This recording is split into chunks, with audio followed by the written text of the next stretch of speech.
जरा एकदा एकच जिद्द जरा हात वर करा आणि प्रेसला सांगतो ही घ्या जनसुनावणी आमची, ही घ्या आणि मी तुम्हाला वचन देतोय, तुम्हाला एक कट्टर लढवई कार्यकर्ती भारतीताई दिलेली आहे, उद्या ती लोकसभेत जाणार, तुमच्या आशीर्वादाने नक्की जाणार।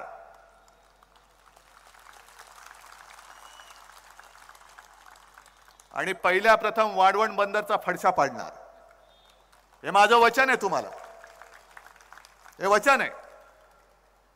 कारण यांना जो परिवार म्हणून म्हणतायत तो परिवार म्हणजे यांचे फक्त सुटाबुटातले मित्र आहेत।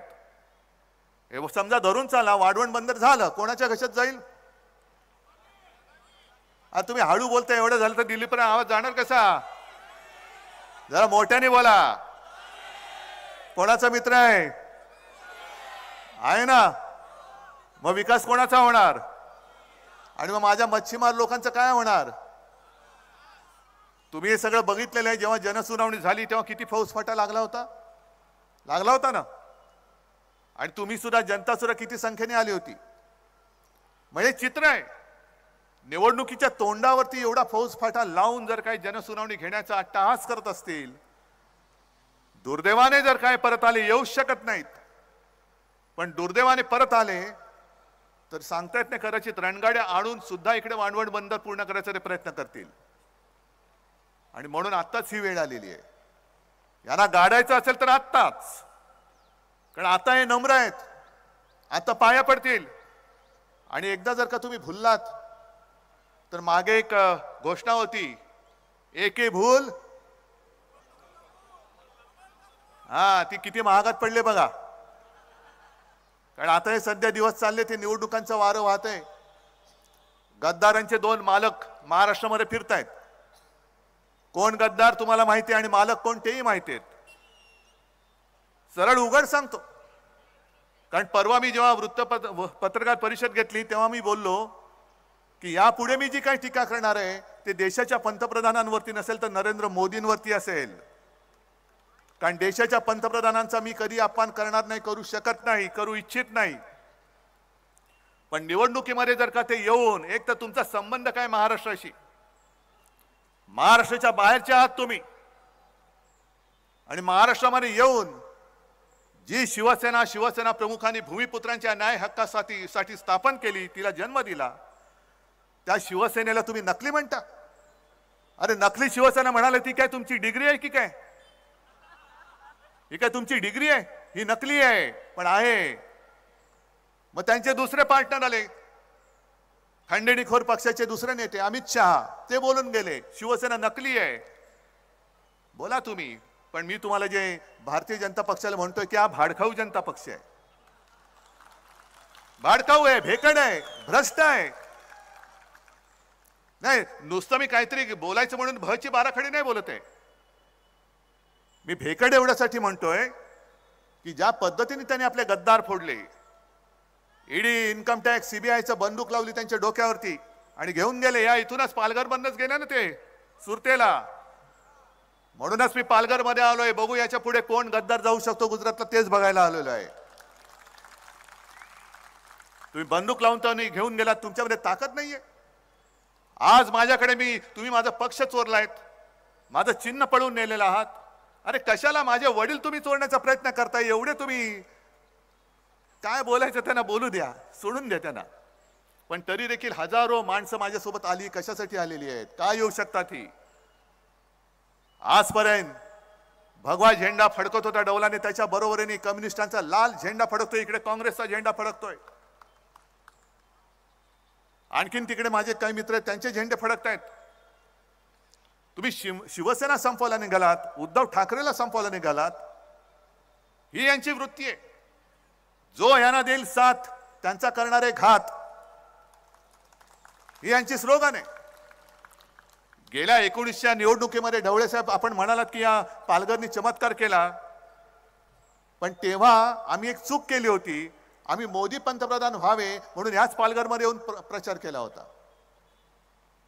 आणि मग तुम्ही विचार करा, मोदी पंतप्रधान होण्यासाठी म्हणून जी शिवसेना कठीण काळापासून मोदींच्या सोबत राहिली ती शिवसेना मुळासकट संपवायला जे निघतात ते पालघरकरांना काय नाही देऊ शकतील? कोण आहे त्यांच्या बरोबर? भले आम्ही आमची तुम्ही नकली सेना म्हणून जी चेष्टा टिंगल टवळी करताय, पण अमित शहाजी तुमच्या गाडीमध्ये अस्सल भाजपाचे लोक किती राहिलेत बघा, का सगळ्या तुमच्या स्टेपने आतमध्ये बसलेले आहेत? म्हणून मी यांना भाड खाऊ म्हणतो, कारण त्यांच्या स्वतःचं कोणीच नाहीये. सगळे याला फोड त्याला फोड त्याला फोड. आता आमदार भुसारा सांगत होते मी आपण आपलं महाविकास आघाडीचं सरकार असताना काय काय कामं केली, आणि मला ते सांगत होते की उद्धवजी बोलायला लागलो तर तासभर पुन्हा पडणार नाही, आणखीन बरंच बोलता येईल, एवढी कामं आपण केली होती. मग एकदा माझं काय मत आहे की निवडणुकीमध्ये एकमेकावरती दोष आरोप करण्यापेक्षा अशी एक निवडणूक करा. माझी तयारी आहे, इकडेच व्यासपीठ लावू. मोदीजी तुम्ही या, मी महाराष्ट्राचा माजी का होईना पण मुख्यमंत्री म्हणून येतो. मी 2.5 वर्षात काय केलं हे मी सांगतो, तुम्ही 10 वर्षात काय केलं हे तुम्ही सांगा.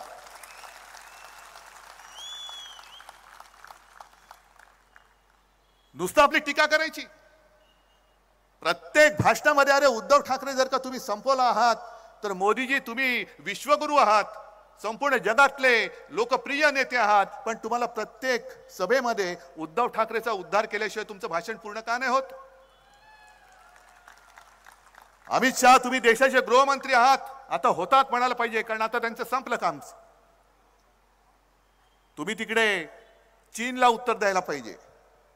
जो चीन अरुणाचल मध्ये घुसतोय, लेह लडाख मध्ये घुसतोय, इकडे त्या तिकडे शेपट्या घालतात.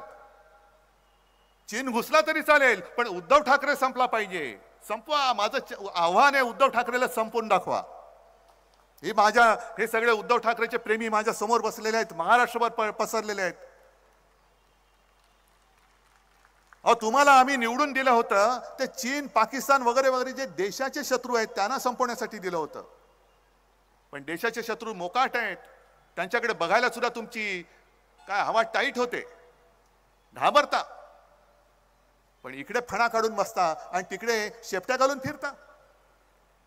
हा तुमचा भाडखाऊ जनता पक्ष नाही तर तो दुसरा कोणता जनता पक्ष आहे? ना खाऊंगा ना खाणे दूंगा. ढवळे साहेब आपण बोललात ते बरोबर आहे, आणि मला खरंच बरं काय वाटतंय की ग्रामीण भागात कुठेही जा, प्रत्येक जणाला विचारलं की तुम्ही मत कोणाला देणार, ते सांगतात यावेळेला काही हो भाजपला आम्ही मत देणार नाही, मोदींना तर अजिबात देणार नाही.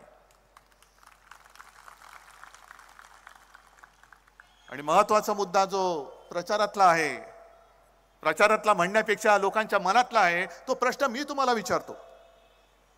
तुम्हाला देशात सरकार पाहिजे ना, हो की नाही? मग तुम्हाला मोदी सरकार पाहिजे की भारत सरकार पाहिजे? पण ते तर जाहिरात करतात मोदी सरकार. ते त्यांना तुम्हाला सिद्ध करून दाखवावं लागेल. म्हणजे जो आपल्या देशाच्या सरकारला स्वतःचं नाव लावतो तो उद्या माझ्या देशाचं नाव बदललं तर काय करू शकाल तुम्ही? हा भारत माझा देश आहे, भारत माता माझी माता आहे. मोदीजी तुमचं नाव तुमच्या दाराच्या पाठीवर लावा, माझ्या देशाच्या पाठीवरती तुम्हाला लावता येणार नाही.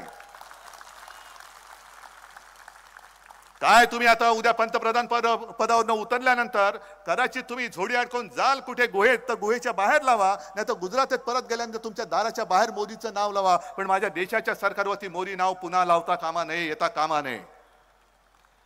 अरे 140 कोटीचा हा देश, एक माणूस सगळ्यांना गुलाम बनवू शकतो. एक माणूस जणू काही स्वर्गातून अवतरलेला आहे आणि तुम्ही माझे गुलाम आहात, अशा पद्धतीने राजवट तो चालू शकतो. आणि आम्ही काय नेबलाटासारखे पुन्हा एकदा पुन्हा एकदा पुन्हा एकदा आपकी बार बार बार, काय नाही आपकी बार भाजपात तडीपार तडीपार करून टाकाय ना. घराणेशाहीवरनं ते आमच्यावरती आरोप करतात. अरे मी तर नेहमी सांगतो की मला अभिमान आहे माझ्या आई वडिलांचा, मला अभिमान आहे आणि मी तयार आहे. जसं मोदींना मी सांगतो एका व्यासपीठावरती येऊन तुम्ही तुमच्या 10 वर्षाचा हिशोब मांडा, मी माझ्या 2.5 वर्षाचा मांडतो आणि लोकांवरती सोडा. मग ईव्हीएम मध्ये खेळ नाही करायचा, ईडी इन्कम टॅक्स सीबीआय नाही लावायचं, लोकांना निर्णय घेऊ द्या. माझी तयारी आहे. एक तर लोक तुम्हाला घरी पाठवतील, नाहीतर लोक मला घरी पाठवतील. मला मंजूर आहे, जनतेचा फैसला मला मंजूर आहे. पण सगळीकडनं जणू काही हे ईडी इन्कम टॅक्स सीबीआय वाले यांचे घरगडी आहेत. अशा पद्धतीने आपल्या कार्यकर्त्यांच्या मागे लावायचे. अहो साधा तो अमोल कीर्तीकर तुम्ही येऊन बघा, चांगला तरुण पोरगा आज उभा राहिलेला आहे, तिकडनं निवडून येतो. जशी भारतीताई येते ना तसं अमोल कीर्तीकर तिकडनं निवडून येतोय. पण अमोल कीर्तीकरचं नाव जाहीर झालं लगेच ईडी वाले मागे. काय दुसरं काम धंदा नाही, उद्योग नाही, लगेच अमोल कीर्तीकरला बोलवलं तिकडे ईडीच्या चौकशीसाठी. कशाला? तर कोरोना काळामध्ये यांनी खिचडी घोटाळा केला. कसला खिचडी घोटाळा? अहो तुम्ही एवढे जे खाऊन बसलेला आहात निवडणूक रोख्यांचे 8,000 कोटी, हे तर काहीच नाहीये. त्याच काळामध्ये जो पीएम केअर फंड म्हणून गोळा केला होता, लाखो कोटी रुपये त्याच्यामध्ये गोळा झाले, लाखो कोटी रुपये. कोण बोलतंय त्याच्यावर? एक साधा माझा कार्यकर्ता, त्याच्यावर तुम्ही खोटे आरोप लावता. खिचडी घोटाळा केला म्हणून तिकडे एकाला तो तुरुंगात टाकला. त्याचा ज्या कंपनीचा मालक आहे तो मिंदेकडे गेलाय, तो मोकाट आहे. पण त्याच्याकडे काम करणारी जी लोक आहेत त्यांना तुम्ही ईडी आणि ईडी बीडी सगळं काय त्याच्या मागे लावताय. ही तुमची लोकशाही आहे. पण पीएम केअर फंडाचा जो घोटाळा आहे त्याची चौकशी नाही करायची, त्याच्यावरती प्रश्न नाही विचारायचा. पीएम केअर फंड हा खाजगी फंड आहे. कोणाचा खाजगी? मग पीएमचा अर्थ काय? तुम्ही हास्य जत्रा बघत असाल ना, पाहता की नाही? का बघत नाही की हो की नाही? त्याच्यामध्ये ते काय बघा, प्रभाकर मोरे आहे ना. मग पीएमचा अर्थ काय? प्रभाकर मोरे फंड आहे. पीएमचा अर्थ काय? पीएम केअर फंडाचा अर्थ काय? मग प्राईम मिनिस्टर त्याचा जर का अर्थ नसेल तर तो खाजगी फंड कोणाचा आहे आणि उद्या मोदी खाली उतरल्यानंतर तो फंड कोणाच्या ताब्यात जाणार आहे याचं उत्तर मला त्यांनी द्यायला पाहिजे. पण एका बाजूला भरपूर घोटाळे करायचे. बरं, घोटाळे केल्यानंतर अमित शहा तुम्हाला जर का वाटत असेल की तुम्ही म्हणाल ती पूर्व दिशा, नाही, अजिबात नाही. तुमचे जे काही चोचले चाललेले आहेत भ्रष्टाचारी ते तुका मेळ व्हावा. म्हणजे कोणी किती भ्रष्टाचार केलेला आहे. मी मागे पण सभेत सांगितलं की किती कोटीचा घोटाळा केला, किती पैसे खाल्ले. 5 कोटी हाकलून द्यायला. किती केले? 50 कोटी. थोडं बाजूला ठेवा, आपल्याला काहीतरी गद्दार विकत घ्यायला येतील, 50 खोके आहेत ना, बाजूला घ्या. मग 500 कोटी, अरे याला घ्या. 70,000 कोटी, अरे ये तुला उपमुख्यमंत्री करतो. म्हणजे ज्याचा घोटाळा मोठा तेवढा यांच्याकडे मान मोठा. कोणत्या तोंडाने तुमच्या तोंडाला लागले शेण आणि तुमचा आमचं तोंड हुंगाला तुम्ही येताय? पूर्ण नखशिकांत भ्रष्टाचाराने बरबटलेली पार्टी आहे. एक सुद्धा त्यांच्यामध्ये ओरिजिनल भाजपवाला आता शिल्लक राहिला असेल तो या उपऱ्यांच्या सतरंजा उचलायला त्यांनी ठेवलेला आहे. सगळे उपरे येत आहेत. कोण आहे? मिंदे कुठून आले? शिवसेनेतून आले. दुसरे 70,000 कोटी वाले कुठून आले? पवार साहेबांकडनं आले. एक गोष्ट तुम्हाला आता नक्की कळली पाहिजे की जी भाजपच्या लक्षात आलेली आहे. जसं काही वर्षांपूर्वी अचानक आपले मोदीजी संध्याकाळी 8 वाजता टीव्हीवरती आले होते आणि त्यांनी घोषणा काय केली होती? आज रात्री 12 पासून सगळ्या ज्या नोटा आहेत त्या नुसत्या कागदाच्या तुकडे असतील, त्यांना काडीची किंमत राहणार नाही, मी नोटबंदी जाहीर करतो आहे. आता त्यांना लक्षात आलंय की महाराष्ट्रातल्या जनतेने नाणेबंदी केलेली आहे. या महाराष्ट्रामध्ये मोदींचं नाणं चालणार नाही. इकडे ठाकरे आणि पवारांचंच नाणं वाजणार, मोदींचं नाणं वाजू शकत नाही. आणि म्हणून ही सगळी फोडाफोड चाललेली आहे. शिवसेना फोड, राष्ट्रवादी फोड. अरे बरं, मला एक कळत नाही, आपल्यातनं जे काही मिंदे तिकडे गेले तेव्हा आता वर तोंड करून सांगतायत की उद्धव ठाकरेंनी बाळासाहेबांचे विचार सोडले म्हणून आम्ही तिकडे गेलो. मग अजित पवारांना विचारायचे, तुम्ही काय गेला? तो स्वतः शरद पवार हयात असताना शरद पवारांनी पवारांचे विचार सोडले म्हणून तुम्ही तिकडे गेलात. पवार साहेब आहेत ना, तुमच्यापेक्षा जास्त लोकप्रिय शरद पवार आहेत. आणि पवार साहेब, मी, काँग्रेस पूर्ण महाराष्ट्र पिंजून काढतोय. राज्याच्या कानाकोपऱ्यात गद्दारांविरुद्ध एक चीड निर्माण झालेली आहे.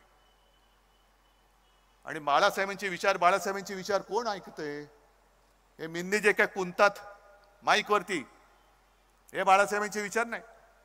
अरे शिवसेनेचा दरारा काय आहे? एक फोन बाळासाहेबांचा गेल्यानंतर दिल्लीतले लोक कापायचे चळा. आता दिल्लीतला फोन आला का मिंद्यांची दाढी कापते चढा चढा, हे शिवसेनेचे विचार. अरे संपवून टाकलं तुम्हाला कळलंच नाही. कधी तुमच्या पायाखालची बुडाखालची सतरंजी त्यांनी काढून घेतली. अजून पालघरचा उमेदवार जाहीर करू शकत नाहीयेत. मिंदे स्वतःच्या मुलाची उमेदवारी जाहीर करू शकत नाहीयेत. मी तर 21 उमेदवार जाहीर करून टाकले, लागले सुद्धा कामाला. या इकडनं लढवई एक भारतीताई, तुमच्यामधलीच एक महिला, सर्वसाधारण महिला, ही मी उद्या लोकसभेवरती तुमच्या आशीर्वादाने पाठवायला दिलेली आहे. इथे जे खासदार हे त्या मिंदे बरोबर आले आणि मिंदे बरोबर गेले. आधीच्या पोटनिवडणुकीमध्ये आपल्या विरुद्ध होते, नंतर हेच त्यांना घेऊन आले होते. साहेब हेच उमेदवार चांगले आहेत का रे? म्हटलं आपल्याकडे कोण उमेदवार नाही. नाही हेच चांगले आहेत. मग दिले. मग ते आले जर का त्यांना त्यांच्या पत्रिकेत योग असेल आणि पुन्हा उमेदवारी मिळाली, प्रचाराला आले, तर त्यांना पहिला प्रश्न विचारा की इतके वर्ष तुम्ही, म्हणजे ही गेली 5 वर्ष, त्याच्या आधीचे काही महिने लोकसभेमध्ये कधीतरी पालघर आणि वाढवण बंदरासाठी तोंड उघडलं होतं का लोकसभेत? हा पहिला त्यांना प्रश्न विचारा. मी नुसतं इकडे काय विध्वंस करायला आलेलं नाहीये. वाढवण बंदर तुम्हाला नाही म्हणून मी नुसतं नाही बोललो का मी जिंकलो? नाही, एवढा मी नतद्रष्ट नाहीये. वाढवणला तर मी विरोध करतोयच, वाढवण होऊ देणार नाही तर वचन तुम्हाला देतोच आहे. पण मी मुख्यमंत्री असताना मी जव्हारला येऊन गेलो होतो, कारण पालघर जिल्हा हा एक खूप वैशिष्ट्यपूर्ण जिल्हा आहे. या पालघर जिल्ह्याला उत्तम समुद्र किनारा लाभलेला आहे, म्हणून तर बंदर इकडे आणण्याचा त्यांचा प्रयत्न आहे. याच पालघरमध्ये महालक्ष्मी आहे, जीवदानी आहे, वसईचा किल्ला आहे, अर्नाळा किल्ला आहे, शिरगावचा आहे, केळवे माहीमचा आहे, गंभीरगड आहे. आणि जव्हार सारखं एक उत्तम ठिकाण असं आहे की जिकडे आपण हिल स्टेशन बनवू शकतो. आणा ना काहीतरी असे प्रकल्प आणा, पर्यटन चांगलं वाढेल. माझे आदिवासी बांधव आहे तिकडे, आदिवासी समाज मोठा आहे, त्यांचं एक पारंपरिक आहे, सगळं त्यांची संस्कृती आहे, वारली कला आहे. काय नाही या पालघरमध्ये, पण जे आहे ते गाडून टाकायचं आणि जे दिसतंय विकास म्हणून फक्त मित्रांच्या खिशामध्ये तुम्ही पालघर घालणार असाल तर मित्रांचा खिसा फाडून आम्ही पालघर जिल्ह्याचा विकास करून दाखवू. आता उन्हाळा सुरू झालाय आणि एक नेहमी फोटो येतो पालघर मधला, पालघर जिल्ह्यातला, की विहिरीने तळ गाठलाय, चहू बाजूने गोल अशा माझ्या माता भगिनी आतमध्ये त्यांच्या बादल्या ठोकून बसल्यात, पण खाली दगड दिसतोय. येतो ना फोटो नेहमी. काय एवढे वर्ष झाले तरी पाणी टंचाईकडे, पाणी प्रश्न सोडवण्यासाठी आजपर्यंत जेवढे खासदार झाले त्यांनी का लक्ष दिलं नाही? पालघर जिल्हा तुम्ही वेगळा केलात, पण या पालघर जिल्ह्याचं जे काही वैशिष्ट्य आहे ते वैशिष्ट्य कायम ठेवून आमच्या या सगळ्या लोकांना इथल्या इथे रोजगार उपलब्ध होईल असे उद्योग इकडे का आणत नाहीत? अरे मी तर विचार करत होतो, ते सुद्धा आज तुम्हाला विचारून टाकतो. माझ्या मनामध्ये तर आजही आहे, तेव्हा सुद्धा होतं की पालघर जिल्ह्याचा विकास असा उत्तम झाला पाहिजे. पर्यटनासाठी उत्तम जिल्हा आहे. पालघरमध्ये मला वाढवण पोर्ट नको, पण पालघरमध्ये मला एअरपोर्ट आणायचा होता. मी आजच विचारतो, तुम्हाला एअरपोर्ट हवाय की नकोय? हो असेल तर वर करा हात, नसेल तर नाही करा. मग असे काहीतरी विषय आणा ना. सगळे चांगले उद्योगधंदे गुजरातला न्यायचे, गद्दार गुजरातला न्यायचे आणि इकडे वाढवण बंदर करायचं.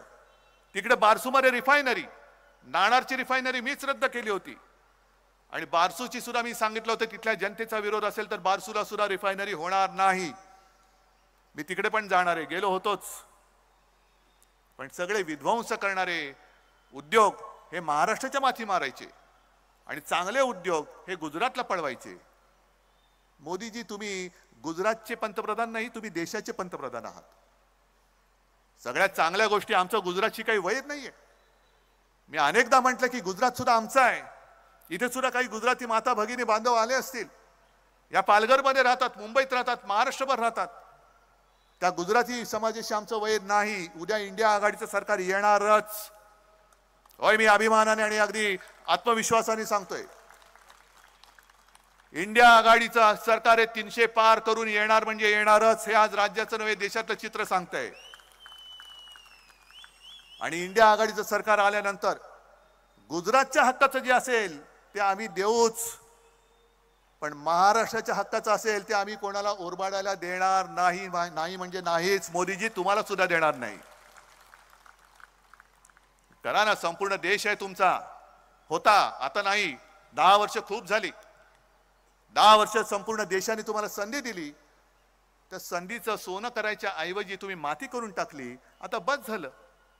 आता आमचं काय आहे ना ते आमचं आम्ही बघून घेऊ. आता आमच्या लक्षात आलेलं आहे, पूर्वी असं वाटत होतं की मजबूत देश पाहिजे असेल तर सरकार मजबूत पाहिजे. पण आता माझ्या लक्षात आले की जर का देश मजबूत पाहिजे असेल तर सरकार संमिश्र पाहिजे, मिलीजुली सरकार पाहिजे. कारण एका पक्षाचं आणि एका व्यक्तीचं सरकार हे देशामध्ये हुकुमशहाला जन्म देऊ शकतो, तो आता दिलेला आहे. आणि त्याला आत्ताच जर का आपण गाडून टाकलं नाही आणि आपल्या सगळ्या इंडिया आघाडीचं संमिश्र सरकार या देशात आणलं नाही तर मग आपल्या देशाला कोणी वाली नाही. ती भारत माता सुद्धा बोलेल, अरे काय रे तुम्ही माझ्या पोटी जन्मालात, माझं स्वातंत्र्य तुम्ही टिकू शकला नाहीत का म्हणून तुम्ही मला माता म्हणता. आणि त्याच करता ही निवडणूक ही नुसती वाढवण बंदरासाठी नाहीये, ही पालघरच्या विकासासाठी आहे, राज्याच्या हितासाठी आहे आणि माझ्या देशाचं स्वातंत्र्य टिकवण्यासाठी ही निवडणूक आपल्याला जिंकावीच लागेल. आज भारतीताई सगळ्यांना माहिती आहे. भारतीताईचं चिन्ह काय? जरा जोरात पोचलंय गावागावात. आज तुम्ही सगळे आलायत. मी बोललोय वाढवण बद्दल तुम्हाला पटलंय? वाढवणच्या संघर्ष समितीचे नेते कोण सगळे पटलंय मी काय बोललो? जाहीर सभेत बोललेलो आहे. आणि तुम्हाला सगळ्यांना माहिती आहे मी एकदा बोलल्यानंतर पुन्हा मागे फिरत नाही. एकदा बोललो तर बोललो. तुम्ही आपलं सरकार आणा. वाढवण बंदराचा विषय त्यांच्या सरकारच्या कागदावर मी पुसून टाकल्याशिवाय राहणार नाही. आणि त्याच्यानंतर मात्र जे चांगले उद्योग आहेत, जे पर्यावरणाची हानी करणार नाहीत, जे माझ्या मच्छीमार समाजाच्या पोटावरती पाय देणार नाही. अरे साधी गोष्ट आहे. गेल्या 8-10 दिवसापूर्वी एका मच्छीमार नौकेला एका जहाजाने धडक दिली. नुकसान भरपाई मिळाली? काही नाही. कोण होते देव जाणे. मेले तर मेले नाही ना. मेले असतील तर पुरून टाका, नसतील तर घरी पाठवा. हे असं सरकार दळबद्री, हे असं निर्दयी सरकार आपलं नसेल, अजिबात नसेल. ज्या वेळेला तुम्ही आम्हाला मतं देता तेव्हा ते मतं नसतात, ते तुमचे आशीर्वाद असतात. ते तुमचे आशीर्वाद असतात. भाजपसाठी नुसती मतं असतील पण माझ्यासाठी तुमचे आशीर्वाद आहेत आणि त्याला मी आशीर्वाद मानतो. म्हणून आणि म्हणूनच आज माझ्याकडनं पक्ष चिन्ह सगळं जरी काढलं तरी सुद्धा तुमचे आशीर्वाद हे आई जगदंबेच्या रूपाने माझ्या समोर उभे आहेत. आणि हे आशीर्वाद तुम्हाला सगळ्यांसाठी, जर का पालघरचं आणि तुमच्या भावी पिढ्यांचं कल्याण करायचं असेल, हित साधायचं असेल, आंबट गोड मैदान जरी असलं तरी आंबट भाजपला देऊन गोड तुम्हाला पाहिजे असेल